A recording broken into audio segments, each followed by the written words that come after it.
ഞാൻ ഒരു കാര്യം പറയാം. നിങ്ങൾക്ക് ഇഷ്ടപ്പെട്ടാലും ഇഷ്ടപ്പെട്ടില്ലെങ്കിലും ഞാൻ പറയേണ്ട കാര്യം തുറന്നു പറയും. പൈസയുടെ കാര്യം വരുമ്പോഴാണ് ഓരോരുത്തർക്കും മനംമാറ്റം ഉണ്ടാവുന്നത്. മനസ്സിലായില്ലേ? എൻ്റെ കടയിൽ ഒരു പയ്യ ഉണ്ടായിരുന്നു കുറച്ചു കാലം മുമ്പ്. വന്ന നേരത്തൊക്കെ നല്ല ചെറുക്കനായിരുന്നു, നല്ല ഒന്നാം തരം ചെറുക്കൻ. എല്ലാ ജോലിയും ചെയ്യും. ആർക്കെങ്കിലും എന്തെങ്കിലും പൈസ കൊടുക്കാണ്ടെങ്കിൽ ഞാൻ അവൻ്റെ കയ്യിലാണ് പൈസ കൊടുത്ത് വിട്ടോണ്ടിരുന്നത്.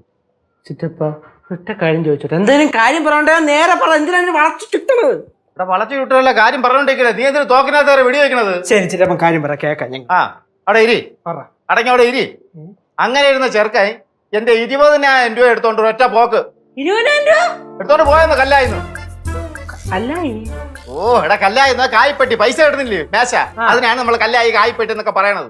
അല്ല, അങ്ങനെ പൈസ എടുത്തോണ്ട് ചിറ്റപ്പ ഒന്നും ചെയ്തില്ലേ? ഞാൻ എന്താ പറയാ, എടുത്തോണ്ട് പോയില്ലോ, അങ്ങനെ പോട്ടെന്ന് വെച്ചു. പോട്ടെന്ന് വെച്ചാ? ആ അങ്ങ് വിട്ട് വിട്ട് ചിറ്റപ്പായി ആ വിടായി. അങ്ങനെ വീട്ടിലോട്ട് വിട്ടാണ് നേരെ അല്ലയോ? വീട്ടിലെ ആളെ വിട്ടു, പക്ഷെ അവിടെ ഇല്ല. അവൻ വേറെ ഇവിടെ വെക്കളഞ്ഞു. അല്ല, അങ്ങർക്ക് ശമ്പളവും കാര്യങ്ങളും ഒക്കെ കറക്റ്റ് കൊടുക്കൂലായിരുന്നു? പിന്നെ മാസം മാസം കൊടുക്കുമല്ലോ. മാസം മാസം കൊടുക്കുമല്ലോ അല്ലേ? കൊടുക്കും, ആ മാസം കൊടുക്കും. ആ മാസം ഇടനിലക്ക് ഇപ്പൊ എന്താണ് ഒരു ശമ്പളമൊക്കെ ഞാൻ കറക്റ്റ് തന്നെ കൊടുത്തോണ്ടിരുന്നത്. ആ മാസം കൊടുത്താ? 2 മാസം പെൻഡിങ് ഉണ്ടായിരുന്നു, ഒരുമിച്ച് കൊടുക്കും. ഞാൻ 3 മാസം ഒരുമിച്ച് കൊടുക്കും. ആ 2 മാസത്തെ പൈസ കൊടുത്തില്ല. അങ്ങനെ വരട്ടെ ചേച്ചി, സംഭവം ഒന്നുമില്ല. ഇങ്ങനെ കൈ കിട്ടിയ കാശ് കൊടുത്തത് മുങ്ങിയത്, ഉയരും കൊണ്ട് ഓടിയത്. ചിറ്റപ്പന് ഈ കഥ പറഞ്ഞത് കരയാണ്ടി ഉദ്ദേശാണോ? പാറുവേ, എന്തിന് പാറു, എന്തിനു പാറു? അവക്ക് കാര്യം മനസ്സിലായി, അതിലുള്ള ബോധമുണ്ട്. നിങ്ങൾക്കതില്ല. ചിറ്റപ്പ ചുമ്മാ ആവശ്യമില്ലാത്തൊന്നും പറയരുത് കേട്ടാ. ആന്റിനെ അങ്ങനെ സംശയിക്കാനൊന്നും പറ്റൂല. വേണ്ട മോള് കനകാന്റെ ഡൗട്ട് അടിക്കണ്ട. പക്ഷെ ഞാൻ പറയുന്ന കാര്യം ഒന്ന് കേൾക്കും. ആ കൊച്ചിന്റെ അച്ഛൻ ആശുപത്രി കിടന്നപ്പോൾ നമ്മളൊക്കെ സഹായിച്ചിട്ടുണ്ട്. പക്ഷേ ആ വകയിൽ ആ കൊച്ചിന് നല്ല കടമുണ്ട്. അങ്ങനെ ഇരിക്കുമ്പോൾ മനുഷ്യന്റെ മനസ്സാണ്, അങ്ങോട്ടോ ഇങ്ങോട്ടോ ചാഞ്ചാടാൻ അധിക സമയമൊന്നും വേണ്ട. അതുകൊണ്ട് ഞാൻ പറഞ്ഞെന്നേ ഉള്ളൂ. അല്ലാതെ ആ കൊച്ചിനെ എനിക്ക് ഇഷ്ടമാണ്, അല്ലാതെ ആ കൊച്ചിൻ്റെ അടുത്ത് എനിക്കൊരു ദേഷ്യവും ഇല്ല. ഒന്ന് ആലോചിച്ച് നോക്ക്.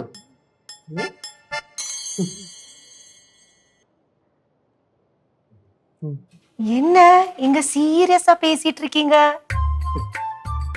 ഞങ്ങളെ ഇങ്ങനെ അങ്ങനെ അങ്ങനെ സംസാരിച്ചോണ്ടിരിക്കുകയായിരുന്നു കനകാന്റി. என்ன பேசுறீங்க? அதுதான் நான் கேட்டேன்.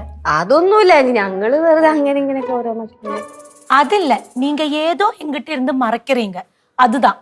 ஒண்ணு புரிஞ்சுக்கோங்க, நீங்க மலையாளிஸுக்கெல்லாம் ஒரு நினைப்பு இருக்கு, உங்களுக்கு மட்டும்தான் மூளை இருக்குன்னு. ஆனா அப்படி கிடையாது.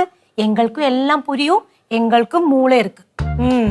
അയ്യോ എന്റെ കനകം, ഞങ്ങള് സുരേന്ദ്രന്റെ ഭാര്യ വീട്ടിലെ കാര്യം പറഞ്ഞോണ്ടിരുന്ന. ஓ அதுவா? அப்ப எங்கிட்டே சொல்லுங்க. പറഞ്ഞു കൊടുക്കട്ടപ്പാ. പറഞ്ഞു കൊടുക്കടാ അങ്ങോട്ട്. சொல்லுங்க. അതെ, എന്റെ ഭാര്യയുടെ വീടിന്റെ അടുത്ത് ഒരു പുതുതായിട്ടൊരു കോവിൽ വെച്ച്. പുതു കോവിലാ? അവിടുത്തെ വിശേഷം എന്തെന്ന് പറഞ്ഞാല്, നമ്മള് നേരത്തെ ശ്രീകൃഷ്ണസ്വാമി ക്ഷേത്രത്തില് തന്ത്രിയില്ലേ? ആമാ. ആ തന്ത്രിയാണ് അവിടത്തെയും തന്ത്രി. അതാണ് വിശേഷം. അയ്യോ, അവര് തന്നെ പത്മനാഭ സ്വാമി കോവിലിലും ഇരിക്കാറ്. അവര് അവിടത്തെ പത്മനാഭ സ്വാമി ക്ഷേത്രം വലിയ പെരുസ്, അത് ഒന്നാമത്തത്. അത് കഴിഞ്ഞിട്ട് അവര് നേരെ അവിടെ നിന്ന് പൂജ കഴിഞ്ഞിട്ട് ശ്രീകൃഷ്ണസ്വാമി ക്ഷേത്രത്തിൽ വരും. അവിടെ നിന്ന് വന്നിട്ട് നമ്മളെ ഈ ചെറിയ ക്ഷേത്രത്തിൽ വരും. അതാണ്. അയ്യോ, അപ്പടിന്നാ നാമളും പോലാമാ? അതിനിപ്പോ എന്താ, പോവാല്ലോ. നമ്മൾ ആൾക്കാരിങ്ങനെ പറഞ്ഞോണ്ടിരിക്കുകയായിരുന്നു. ഒരു ടെമ്പോ വിളിക്കുന്നു, നമ്മളെല്ലാത്തിനോട് അതിനകത്ത് അടിച്ച് കയറ്റുന്നു, കൊണ്ടുപോകുന്നു. അയ്യോ, അപ്പടിന്നാ നാനും വരേൻ. നാരങ്ങോളം നീ ചോദിച്ചു, ഞാൻ ചോദിച്ചു. കഴിഞ്ഞോണ്ട് ഞാനാ ചോദിച്ചു. കനകാന്റി, കുറച്ച് നാരങ്ങോളം കിട്ടുമോ? അതുക്കെന്നാ, ഇപ്പവേ കൊണ്ടു തരേനേ.